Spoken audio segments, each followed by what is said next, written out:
We've come to the house of the Lord for one purpose, and that is to praise the name of the Lord. So that means when church is over, if you didn't get to greet your best friends, if you didn't get what you expected, we have come to the house of the Lord to offer a sacrifice of praise and thanksgiving. Praise the name of the Lord. God is worthy to be praised, and we worship him today. Thank you, Sister Arlene, for leading us in such a powerful reminder. We're here to praise the name of the...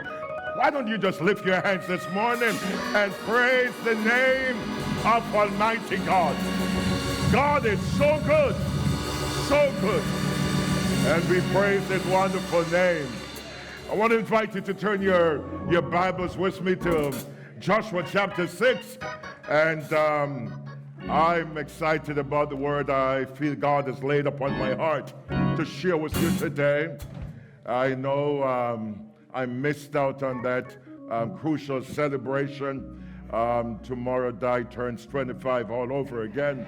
And we've been trying hard to keep her out of the kitchen. And it's not been as successful, but we're trying. But we are grateful to the Lord that in the midst of all that surrounds us, we can still celebrate. So we celebrate life and celebrate the faithfulness of God. Of course, I was delayed a little in coming upstairs because our youth are having youth church downstairs.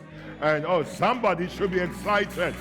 I want you to understand, even in this season, I am extremely aware that if the enemy is working so hard to come at our faith, we've been around a while, Patrick, but if the devil is working so hard to challenge our faith, much more the faith of our children.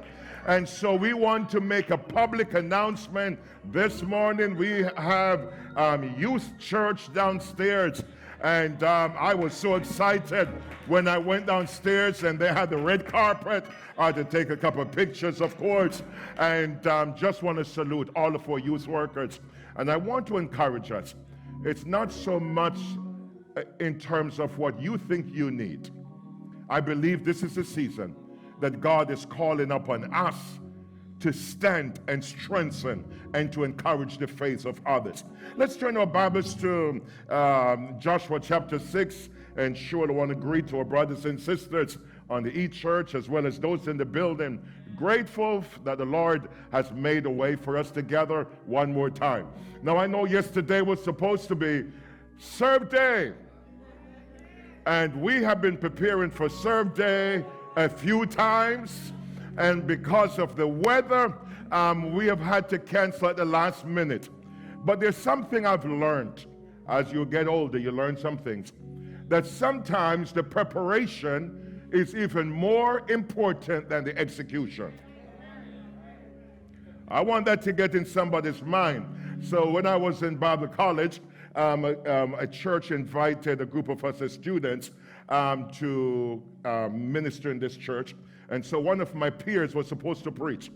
And so when we got to the local church, this was in Germany, when we got to the local church and we got up and we sang and we shared our testimonies, and then we're waiting for the preach word. And the Holy Spirit just took over and just moved in a powerful way. And my body didn't get to preach. And when we got in the van and we were driving back to the college, everyone was so excited except the preacher. And so he was upset, and so we said, look, man, you know, it's God's church. He just did his stuff. And he goes, you know how many hours I took preparing? And then I think it was one of the professors said something I'll never forget. He says, your job was to prepare. So when God calls you to do something, your job is to prepare. And if he chooses to use what you prepared or doesn't, he said to the student, how blessed were you while you were preparing? And he says, man, I was so blessed. He says, sometimes the sermon is for you. So I know that the team was all prepared, and I must confess, I hope we're in a place that we can be honest, because after canceling, 3 times, I said, Lord, I pray that if we cancel again because of what the weather folks tell us, you at least have to make some rain fall, because I would hate to see okay. Well, anyway, the weather, obviously, it was necessary to cancel, but I want to encourage all of us that every time you and I prepare to serve God and community, even if the weather changes or prevents us from getting outside, the preparation is also important. Joshua chapter 6, from verse 1. Now Jericho was straightly shut up because of the children of Israel. None went out and none came in. And the Lord said unto Joshua, see, I have given into thine hand Jericho, and the king thereof, and the mighty men of valor. And you shall compass the city, all ye men of war, go around about the city once, and thou shalt do this 6 days. And 7 priests shall bear the ark, shall bear before the ark 7 trumpets of ram horns, and the 7th day you shall compass the city 7 times, and the priests shall blow with the trumpets. And it shall come to pass that when they make a long blast with the ram's horn, and you hear the sound of the trumpet, all the people shall shout with a great shout, and the wall of the city shall, tell your neighbor, shall. And the wall of the city shall fall, and the people shall ascend up, every man straightway before him. Joshua the son of Nun called the priests and said unto them, take up the ark of the covenant, and let 7 priests bear 7 trumpets of horns, or ram's horns, before the ark of the Lord. And he said unto the people, pass on, and compass the city, and let him that is armed pass on before the ark of the Lord. And it came to pass, when Joshua had spoken unto the people, that the 7 priests, bearing the 7 trumpets of ram's horns, passed on before the Lord, and blew with the trumpets, and the ark of the covenant of the Lord followed them. And the armed men went before the priests that blew with the trumpets, and the rear guard came after the ark, the priests going on and blowing with the trumpets. And Joshua commanded the people, saying, you shall not shout, nor make any noise with your voice, neither shall any word proceed out of your mouth, until the day I bid you shout, then shall you shout. I want to talk to somebody this morning, because the Lord's been laying upon my heart to share to us in a word which I believe is timely, and it is simply entitled, Break the Silence. Breaking the silence. Breaking the silence. If you'll bow your heads with me as we go before the throne of God in prayer. Heavenly Father, we're so grateful for your mercies and humbled that in spite of our failures, in spite of our shortcomings, you continue to prove yourself faithful. I want to thank you that even in the midst of this season, in the midst of all that's happening around us today, we can still have peace which passes all understanding. Today I pray you'll encourage the hearts of your children. I pray, God, that you will be the preacher. Hide me behind the cross and speak forth the word that we need at this season in our journey. And Father, we'll claim it and praise it in Jesus' name. And all of God's people say, amen, amen, amen. Praise the name of the Lord. Breaking the silence. The headline said it all. Prince Harry and Meghan to break silence on Oprah's show. Now, Prince Harry and his American wife, Meghan, it is said, will break their silence in their first interview since quitting the British royal family, when they sit down with Oprah Winfrey, literally next month. And so Harry and Meghan, who on Sunday announced they're expecting their second child, shocked the senior royals by announcing plans to step back from their royal roles. Oprah's interview with Meghan and Harry, which will air in the States on March 7th, will speak to the journey they both have been on. See what happens. She will begin with Meghan, and then afterwards, Harry will join the discussion. See, Harry and Meghan married in a glittering ceremony in 2018 that captured the world's attention, but later gave up their official royal roles following disagreement with the other family members and, of course, the British media. And I am sure there's a lot of folks who are looking forward to what that interview is going to be like. And so I discovered anytime you hear that somebody's going to break their silence, there is a curiosity as to what is going to be said. But you can't break something until you have learned to practice it. That just went right over somebody's head. You see, what happens is some people never learn the power of silence. Everything they think pours out of their mouths. Some people just can't help themselves. They will even tell their enemies what their plans are and disclose their deepest secrets. And then when they hear it repeated, they say, church folks. But don't curse out church folks. Just realize that some things are meant only for God's ears. And even repentance doesn't mean you have to spill the beans on yourself. Repentance merely means you change direction in terms of your walk. And God has been challenging me even so much more lately, even in my prayer life, to speak less and to listen more. Because I discovered that a lot of us, we just talk because we feel a little frustration. And I believe that for us to appreciate the victory over Jericho, we have to appreciate the process to the victory. Because they didn't just march up across the Jordan River and give a shout. I want you to understand that there's a time to shout, and there's a time to be silent. And there's a time to just wait upon Almighty God. See, my friends, the walls of Jericho loom large over the Israelite camp below.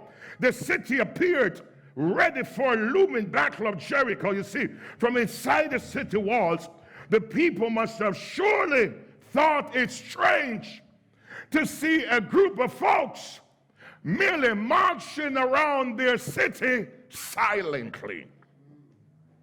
It is doubtful that the people of Jericho really feared for their lives. The fortification of Jericho was massive. And when one hears of the ancient city of Jericho, the first thing that comes to most minds are the famous walls which secured Jericho. These walls were structured on a three-tiered plan. The wall started with an earthen rampart or embankment which ran from the ground level upwards on an incline to a stone retaining wall. The second tier stood, it is estimated, about 15 feet in height on top of the earthen embankment.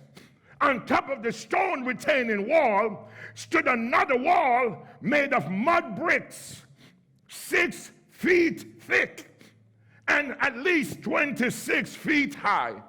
Together, these two walls combined to form a fortification of up to 41 feet high. To put this into perspective, envision a 4-story tall building.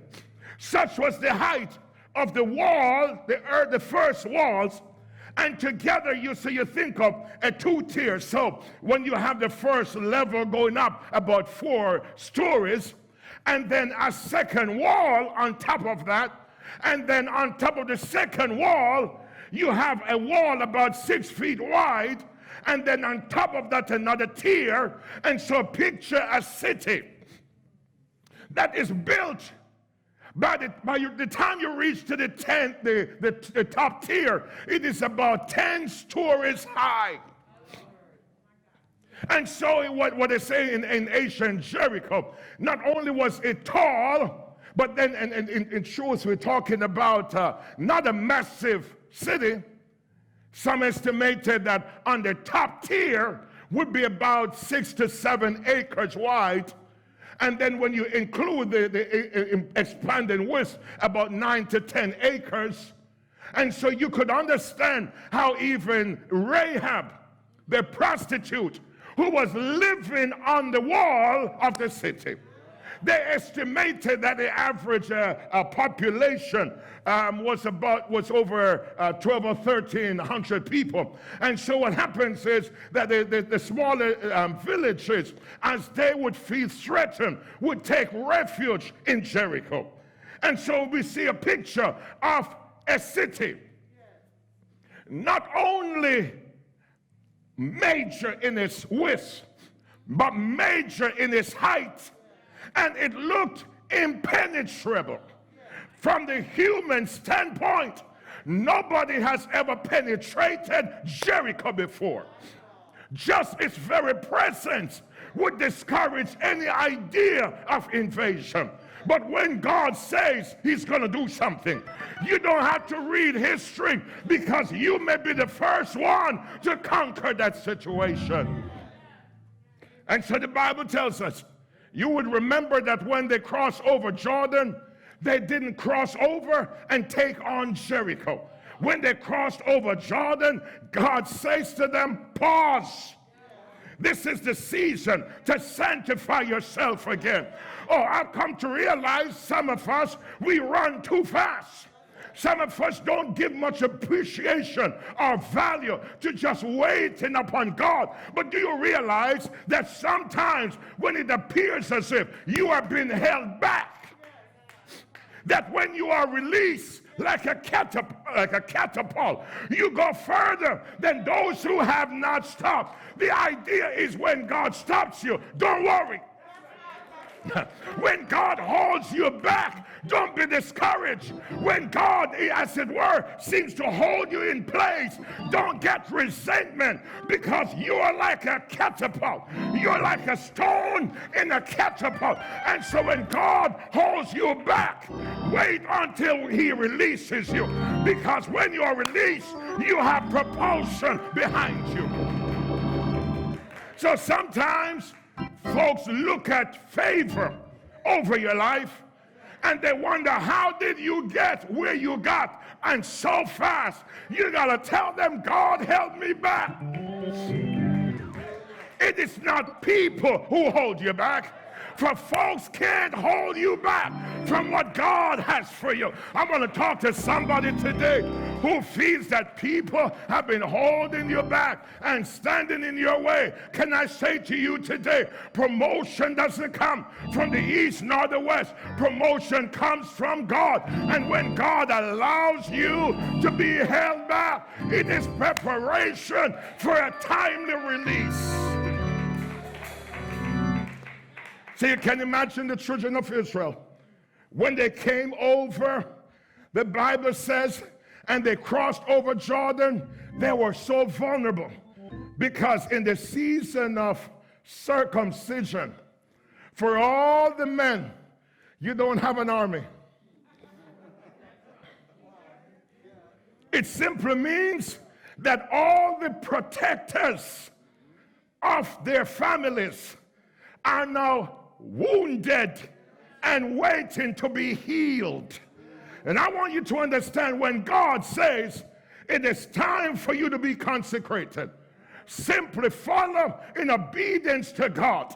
Trust God. And so you know what happens is, after they healed and built a memorial unto the Lord, then God says to Joshua, Joshua, you see that massive city ahead of you? That it's on this high elevation? He says, that's your next battle. But here's what happens. He says, Joshua, I already have the strategy. You don't have to worry about the strategy. The strategy belongs to me. And so he says, I'm going to give you that city. Now, you remember early on in a few chapters, Joshua had already sent spies into Jericho. And that was where they encountered a woman by the name of Rahab. She was of the people of Jericho, but she had learned about God. And so she had embraced faith in God. Stop waiting for people to be baptized and join the church for you to affirm their faith in Almighty God.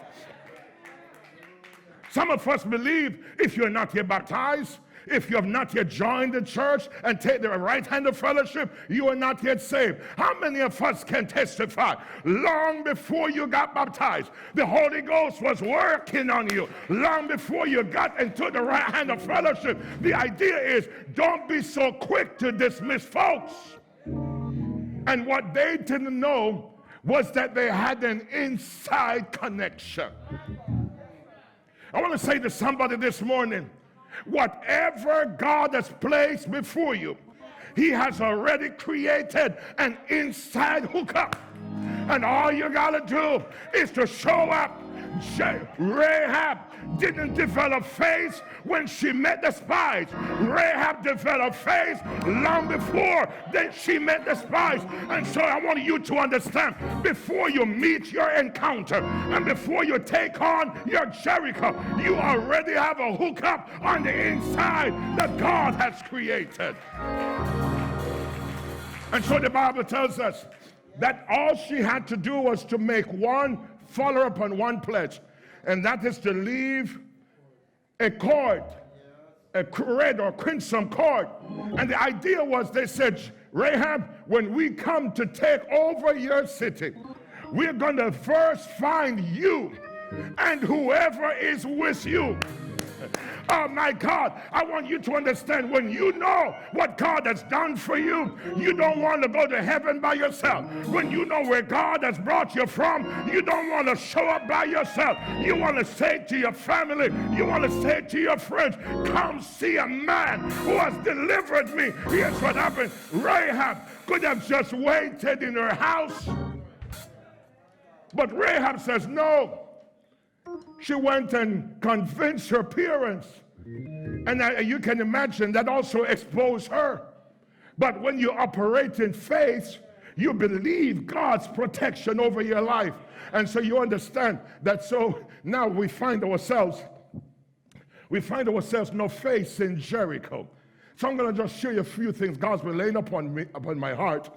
Because you see, the first thing we want to look at, they were a complaining generation. The people that Moses led out of Egypt were a complaining people. Now, I know that every generation has a label they call, and I guess we are the baby boomers. And after the baby boomers, they have one they call Generation X. And they have another generation, they call them millennials. And they have another generation, what they call them now, Generation Y. Well, I can tell you, this was Generation C. This was generation complainers. In other words, everything they complain over. My God, you got to understand, for them to complain the way they did, they had to forget certain things. Now here's what happens. They had to forget that God brought them out of over 400 years of slavery. Now here's what happens is they had to forget that God raised up Moses. The same people who used to be, oh God, send help, send help, send help. God raised up Moses and delivered them out of Egypt.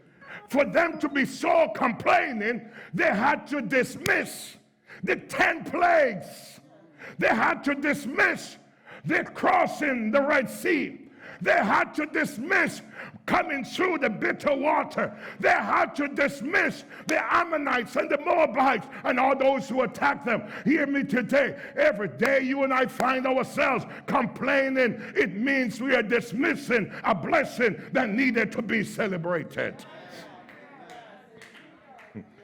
But here's the amazing thing about Scripture.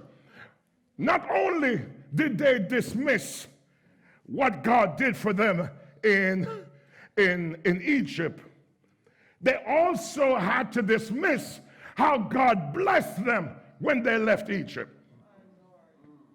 Now, it's good for you to know scriptures, because here's what, on the night of the Passover, God says to them, I want you to take a lamb, and you're going to kill the lamb, take the blood, put over your doorpost, over your windowsill, and when the death angel comes through, wherever he sees the blood, you're covered. It had nothing to do with how perfect they were.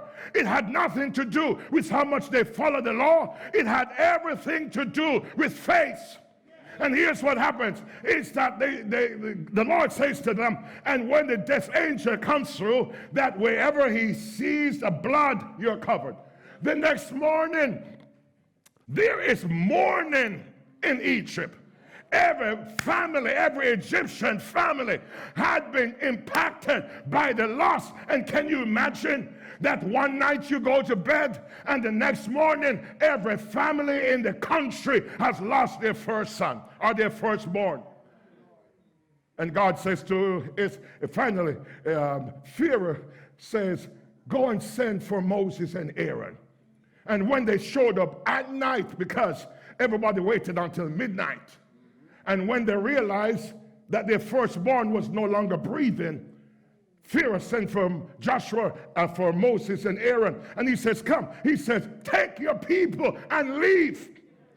Now, I want you to understand, if I was in slavery, and like the Emancipation Proclamation, they says, after the clock strikes this hour, you are now free. I want you to know that would have been a blessing for me. Just to say, after all these years of slavery, you are now permitted to be released. But God is a just God. God says, before you leave, borrow from the Egyptians. He says, I want you to go to all the Egyptians who have benefited from your labor and borrow gold and borrow silver and borrow clothes. So when you leave, this was the first case of reparation in the history of humanity. I know there are folks in this country who still feel a little nervous when we talk about reparation. But I want you to understand, reparation is an acknowledgement of a wrong. Reparation says, I have used you for my convenience. And it's more than just saying, I'm sorry. After Hitler stole and destroyed millions of Jews, German government paid millions of dollars to Israel and to families that they have robbed, because reparation is right. Now I want you to understand, as uncomfortable as this might make us feel, this country in the Second World War took Japanese Americans and put them in concentration camps, robbed them, denied them, deprived them of their employment, deprived them of their wealth, and locked them up because we were at war. But I'm here to tell you, a few years ago, they paid them reparation. The only people who have not received reparation in this country are people of African descent.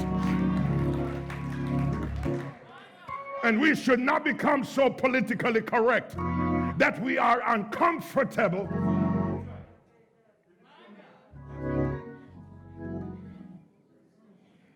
after Africans were stolen and brought from the shores of Africa and brought to this country and labored for free for years and years and years.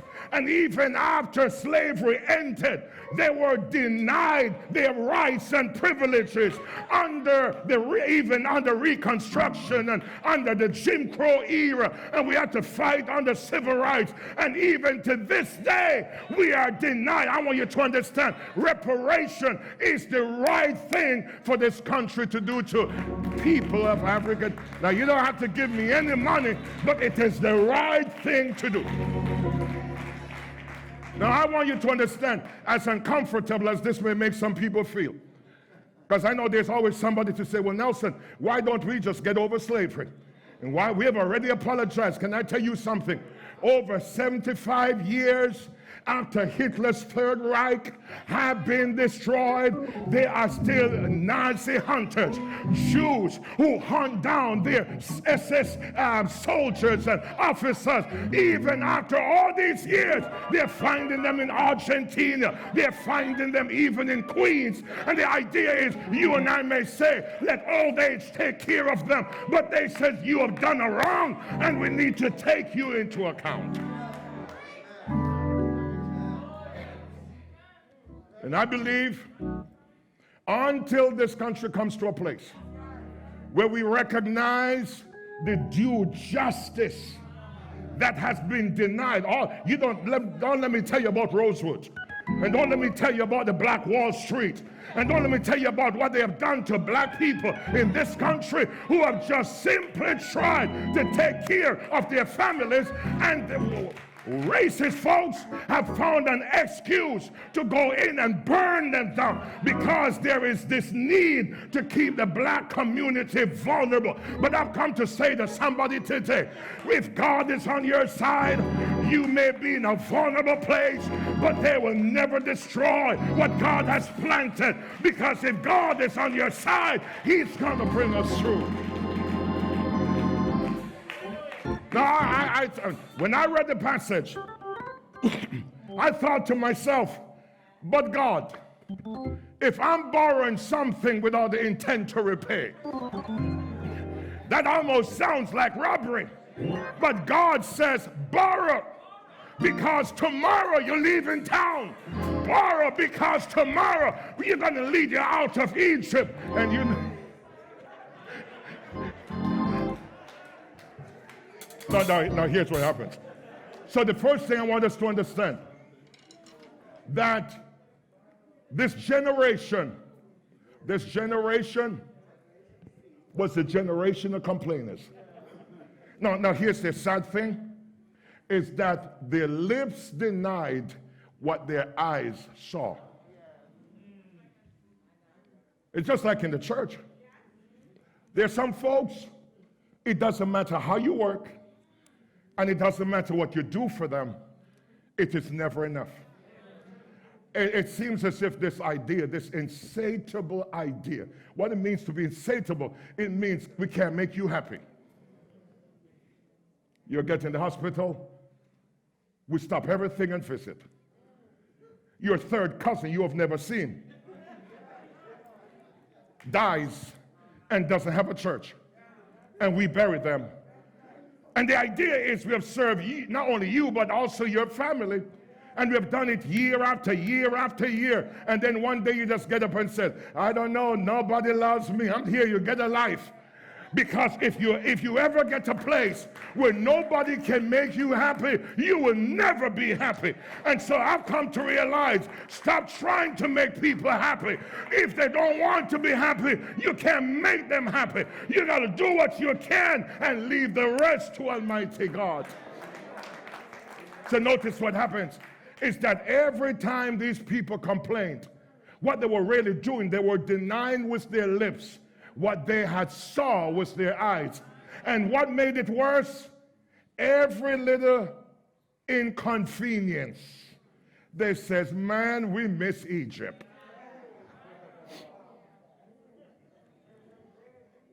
Oh, they tell you how, man, Egypt was so nice. They took care of me. You're lying. You have amnesia. The idea is that we can't afford for our lips to deny what our eyes have seen. You and I got to remind ourselves where God brought us from, what God brought us through. And here's what happens when folks around us try to poison us.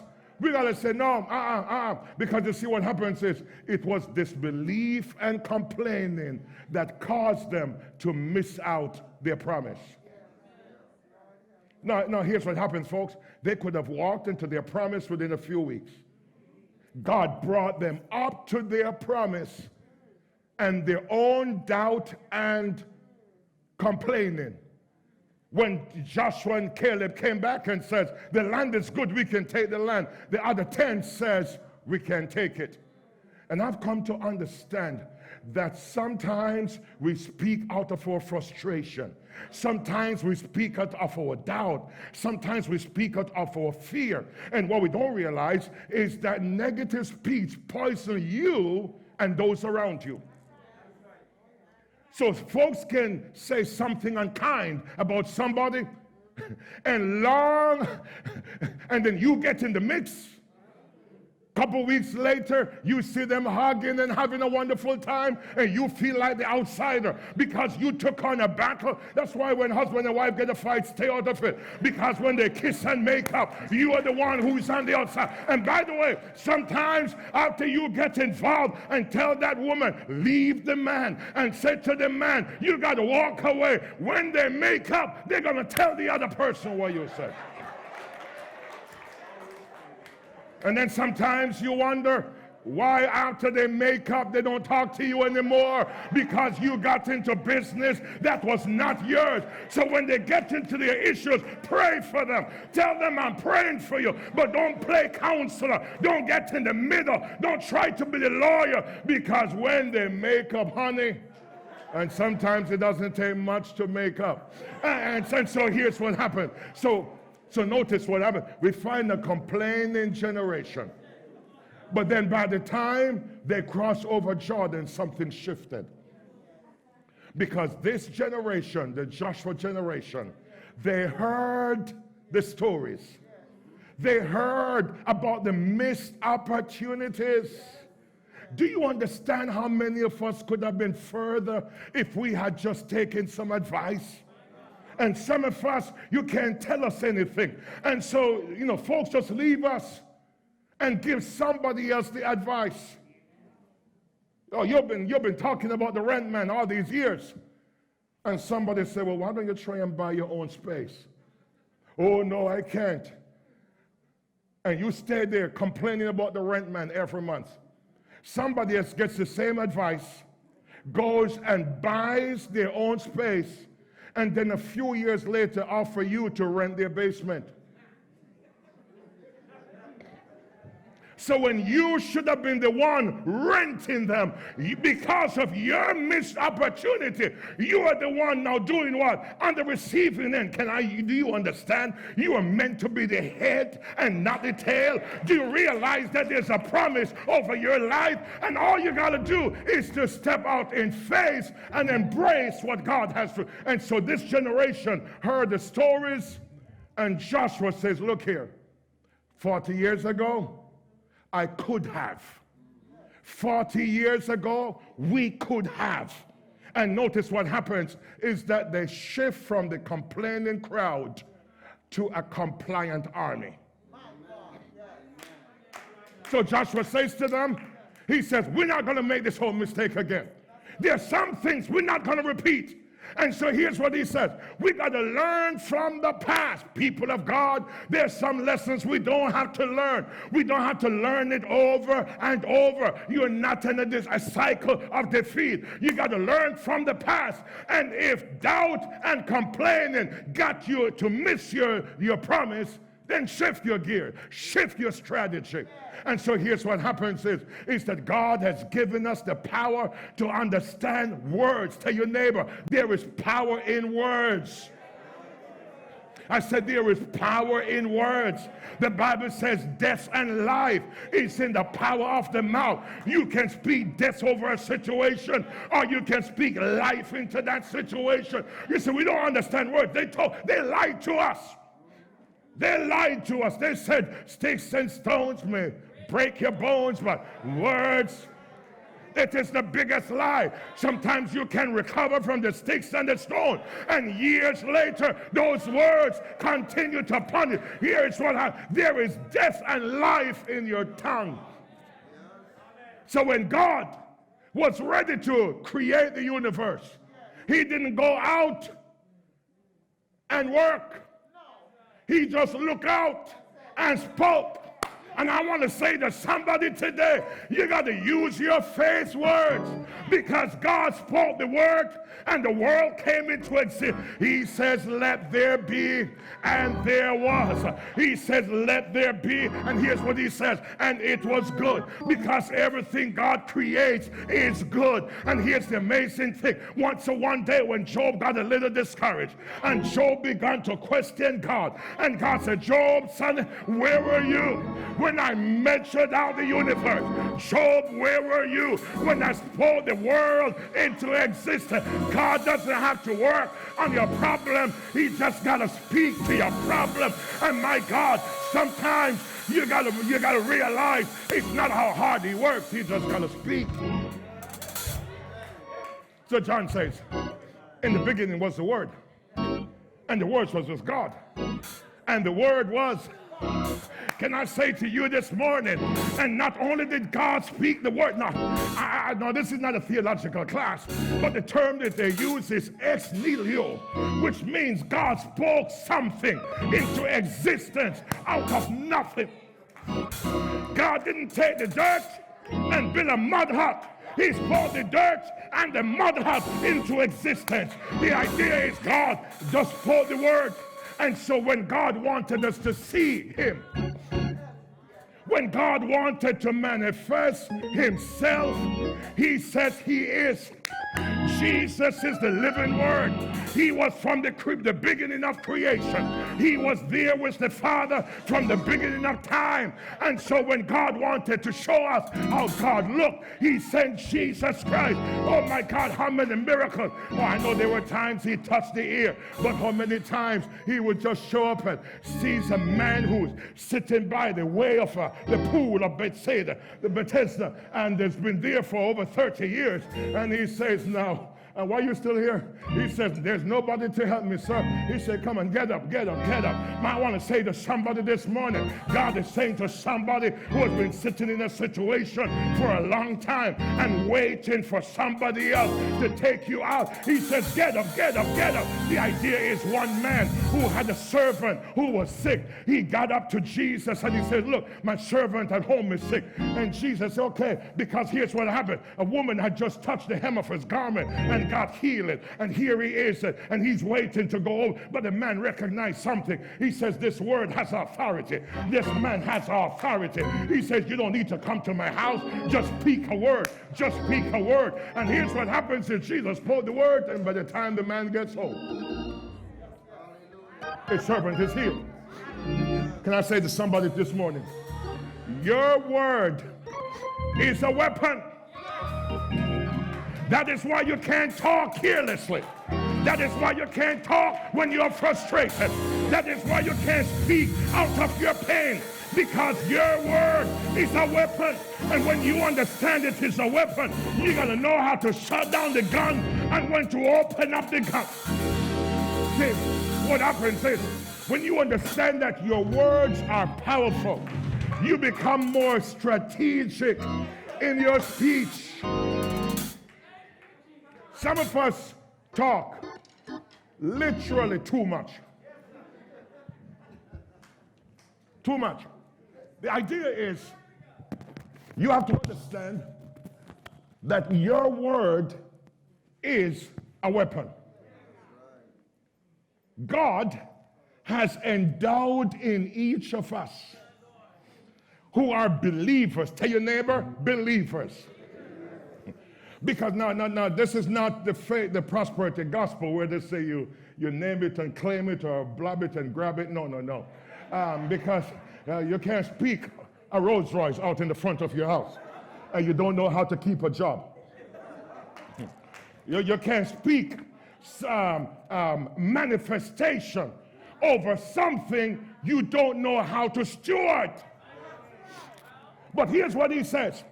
He says, when you understand the power of faith, he says, if two agree as anything concerning his name, he says, I am in the midst to bless and do good. There's something about faith. Oh my God. He said, we live by faith and not by sight. We got to stop living off our five senses. We got to stop living off what we see or what we feel or what we touch. You're a person of faith. That means you don't live by your senses. You live by faith. So when the body begins to ache or that situation begins to act up in your life, as a child of God, you have connection. If the people of Israel had an inside connection with Jericho, I want you to announce today, you have a connection with heaven. When you speak to that situation, God shows up and now here's what happens, folks. When you understand the power of your words, you understand the value in silence. And sometimes the greatest threat to our children's self-esteem is not the white media. Sometimes the greatest threat to our children's self-esteem are black parents who still hate how they look.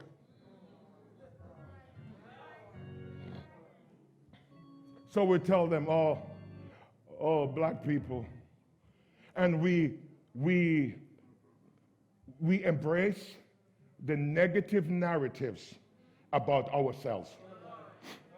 And don't tell me about how lazy black people are. They have worked for years for people who have no idea how to work.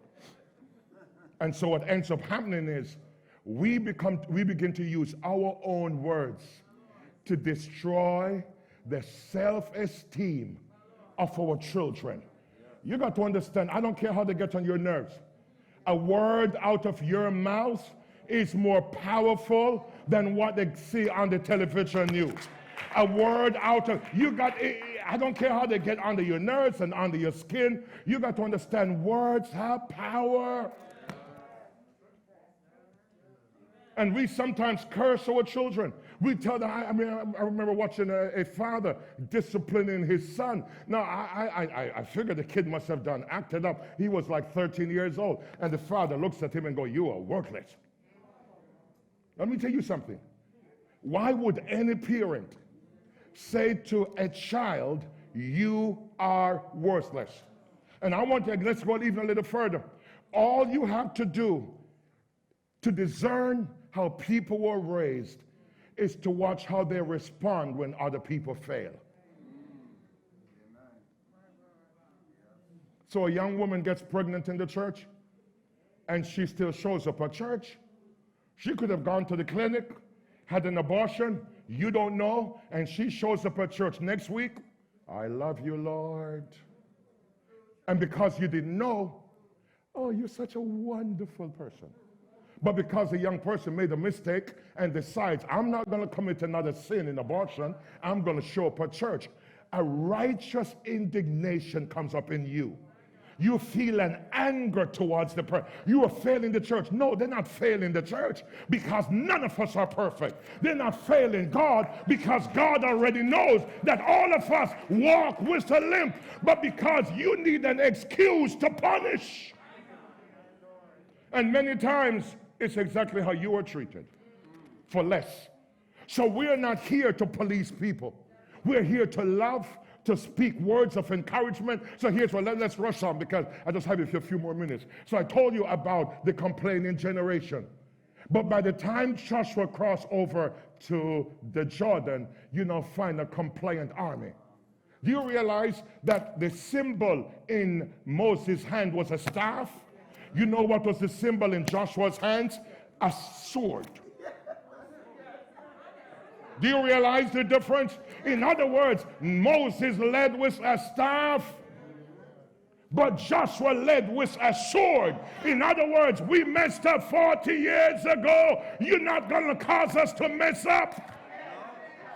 You're not going to cause us to miss our promise again. My God, after you, do you realize what that must have meant for Joshua and Caleb to walk 40 years longer because of some 10 stupid people who didn't believe that God could honor his word? Let me tell you something. When you have walked all those years and God brings you across your Jordan, you're going to look around and say, "No, you mess up and see. I don't care if you stay. I am crossing over. I am crossing over. I am crossing over. I'm not walking 40 more years.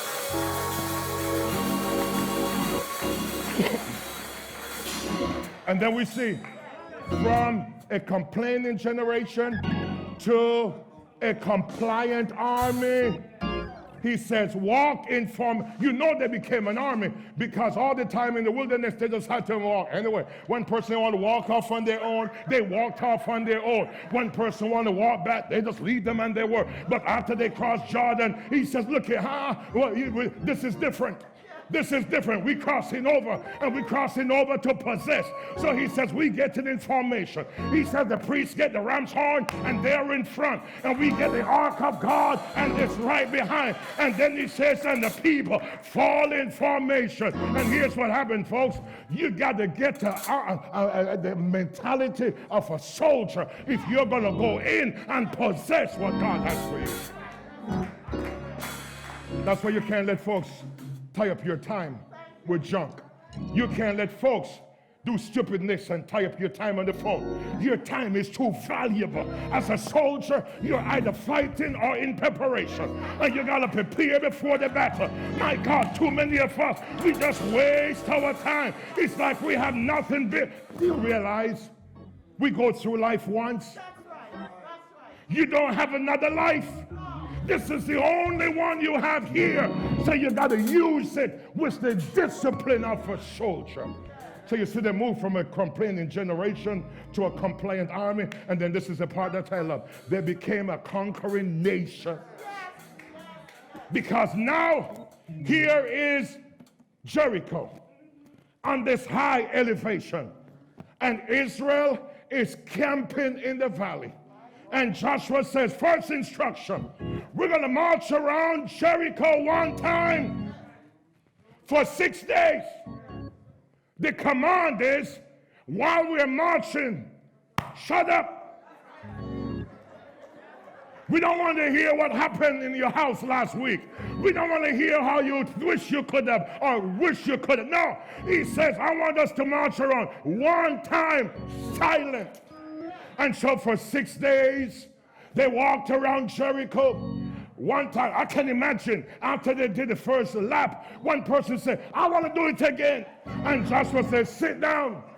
You're not breaking formation. We're not missing this again. And so, can you imagine feeling like you could run 10 laps and God said just run one? And the problem many times, we serve God based on our emotion. God has been good to you and you want to run around the church 50 times. God said run one time, just one time. So here's what happens. He says, I want you to walk around Jericho one time for 6 days. And he says, I want you to understand. He says, every time you make a lap, you're confirming your commitment. What you do in silence is between you and God. You don't need to convince anybody. You don't need to impress anybody. Just do it and go back home. Six days, one time.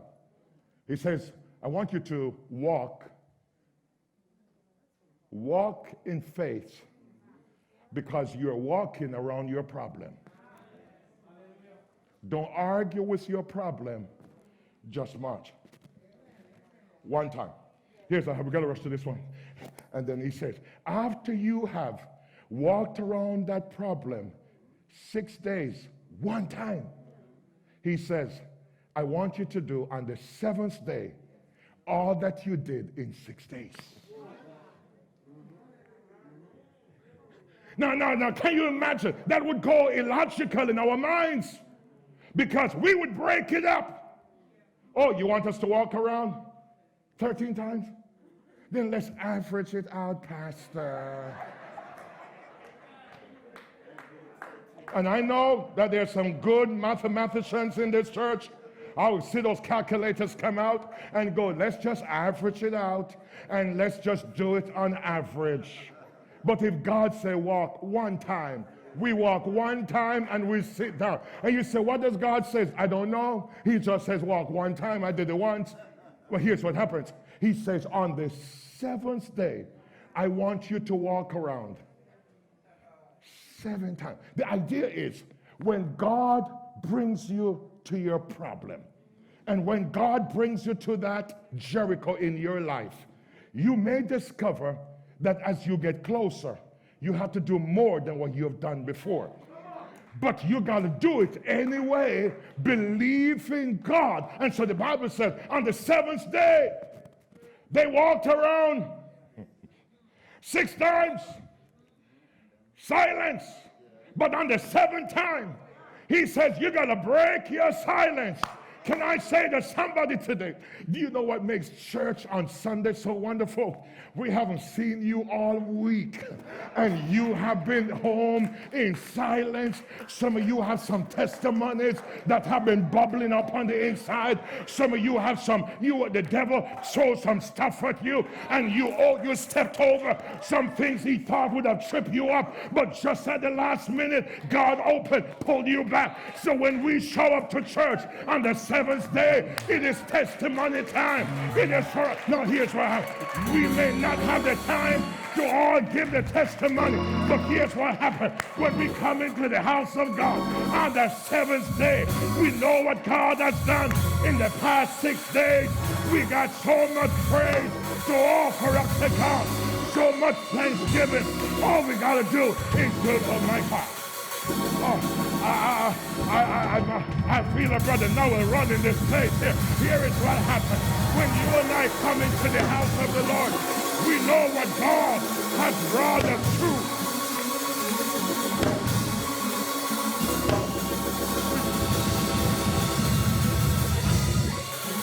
So when you and I show up in church on the 7th day,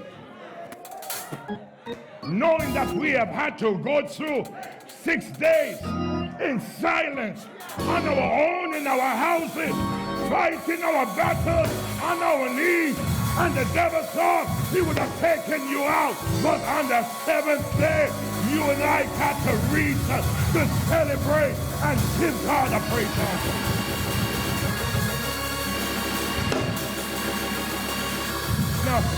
Now, just give me 2 minutes more. I'll tell you, so here's what happens. I have found a secret in silence. If you want to intimidate your enemy, say nothing. See, some of us folks know your buttons.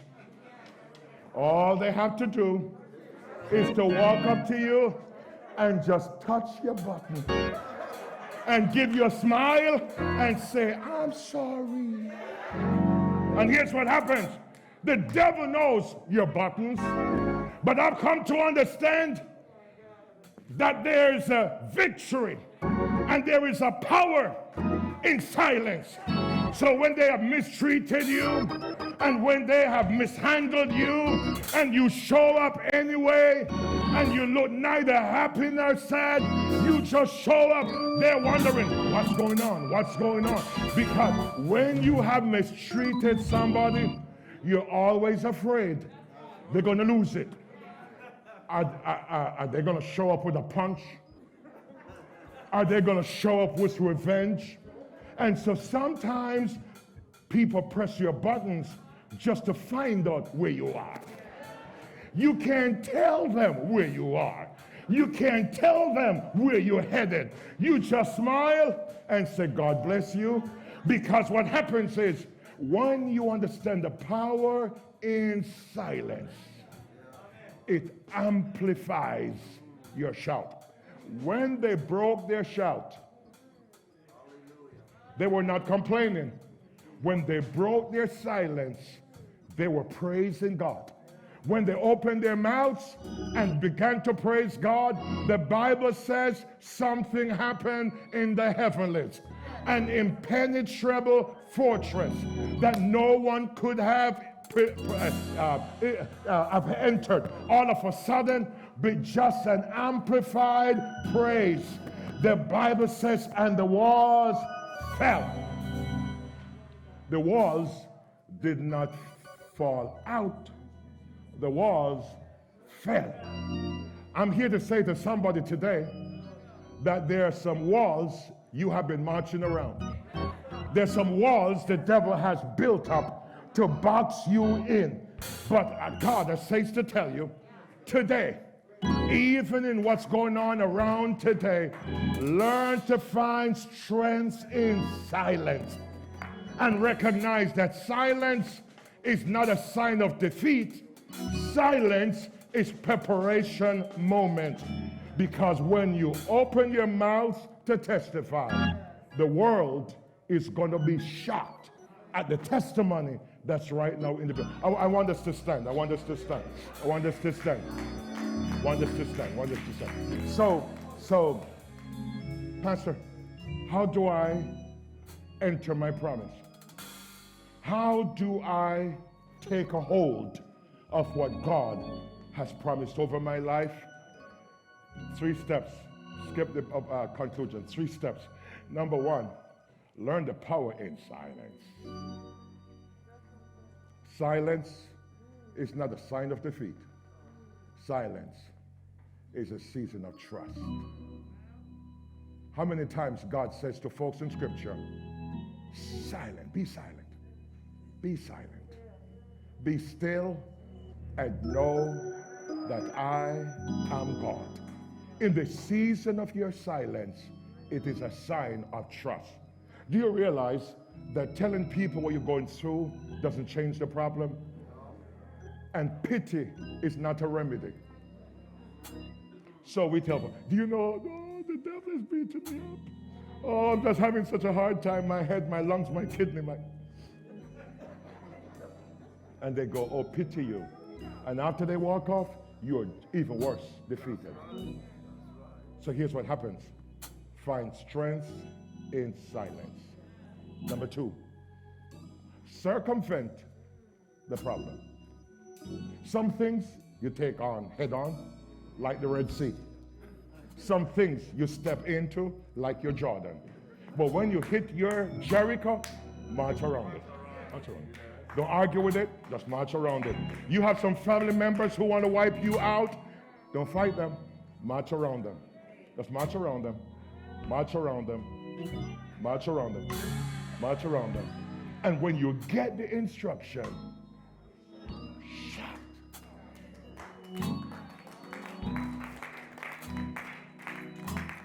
I want to challenge all of us. I've been thinking about this. This has been in my spirit for a while. God's been speaking to my heart, just being silent. Pray and just listen. He says, there's some things I'm going to do even before you get over to Ebenezer that you don't need to announce. You understand success can also create your own adversaries? Some people hate you just because you're favored. Some people despise you just because the hand of God is on your life. And he says, I'm bringing you to a place that the more I bless you, the more silent you're going to have to be. But I'm saying it not only as a church, but also as households. There's a place God has for you that you don't need to announce. There are things that God has laid upon your spirit. You don't need to announce. You just got to trust God. And here's what happens. And when he speaks a word into your life, here's what happens. Here's the thing that I'm going to shut. I told them to put me on the clock because I'm a little over. But here's what happens. The Lord spoke to my heart. Every time you complain, you're poisoning yourself. Every time you find yourself complaining, it's like drinking poison. Have you seen somebody who was on a, what they call it, they were in danger? Where's my psychologist? They were in danger of committing suicide. What do? You put them on a suicide watch. So what you do, you sit there and watch them. Because you can't trust them to be on their own. Because the first opportunity they get, they will commit suicide. Complaining is like taking a gun to your own head and pull the trigger. So every time you find yourself complaining over stuff, what you're saying to God, I don't know why you allowed this in my life. And so what happens is, our very attitude says to God, I don't trust you to bring me through this situation. At this stage in our lives, we should be mature enough to know whatever God brings us into, He has already given us the grace. So if He allow you to lose your job, you don't need to commit suicide, and you don't need to run around crazy. The fact that that job dried up means He has already had another one open for you. You just haven't found it yet. The disappointment you're facing right now, it is not fatal. It is formidable. That means the very thing you're complaining right now, in the years to come, you're going to turn around and see how it is a blessing in your life. So I want to challenge our church on today, the last Sunday in February, that anytime you and I open our mouths, we must speak strategically. We must speak to build up. We must speak to encourage. We must speak to undergird. And when the devil says, complain, tell him, no, that poison's for somebody else. That doesn't live here anymore. I want us to bow our heads in prayer. I want us to bow our heads in prayer as we go before the Lord. I don't know where you are in your journey, but I do believe that wherever you are, God sees it. He knows what you're going through. And God has ordained even this moment in your life. As I've been saying to the church ever since we had to contend with COVID-19, God has allowed us to come into this season. And what we need to do is to make sure we don't waste this crisis. So when we come out of COVID-19, some folks will have nothing to show. COVID-19 is when if you need a house and you can get an approval, go buy the house. It is where you step out in faith, not be, oh my God. It's not because of what you see. Speak a word of faith. Believe what God says. He says that just shall live by faith. He says you can't please God without faith. So if there's ever a season we need to step out in faith, it's now. So when we come out into a post-COVID era, we can at least see what God has done in the middle. Let's bow our heads. Father, we humble our hearts before you today, grateful.